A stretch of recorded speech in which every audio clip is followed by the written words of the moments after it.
இருந்தது. பட் ஒரு வித்தியாசமான ஒரு ஷேப் உண்டு.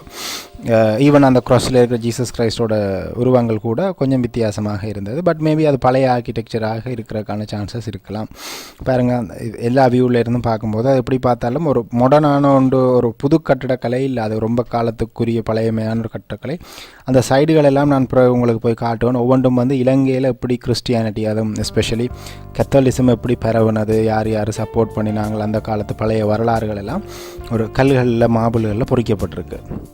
ரைட்ஸா நாங்கள் ஒரு மாதிரி டிசைட் பண்ணி ஏதாவது ஒரு சைடால் முதலாவது இடது பக்கத்தில் இருந்து நம்ம வடிவாக பார்த்துட்டு போயிட்டு இப்போ இந்த வலது பக்கத்தால் திரும்ப சுற்றி அடிச்சுட்டு இங்கே வருவோம் அப்படின்னு டிசைட் பண்ணிவிட்டு இடது பக்கம் தான் நாங்கள் ஸ்டார்ட் பண்ணுறோம். ஸோ அப்படி இருந்தாலும் இங்கே பார்த்தீங்கன்னா பார்க்கிங் அது எல்லாம் இருந்தது. ஸோ அதெல்லாத்தையும் கடந்து நாங்கள் உள்ளே இறங்குறோம். உள்ளே இறங்கி பார்த்தா கண்ணு கட்டின தூரம் வரைக்கும் பாதைகள், ஆக்கள் நடந்து போகிறதுக்கான பாதைகள் வந்தேன்னு பார்த்தீங்கன்னா லேயர்ஸாக இப்போ இது பார்த்தீங்கன்னா இது மேல் மட்டத்தில் இருக்கிறது. இது அப்படியே இந்த பாதையில்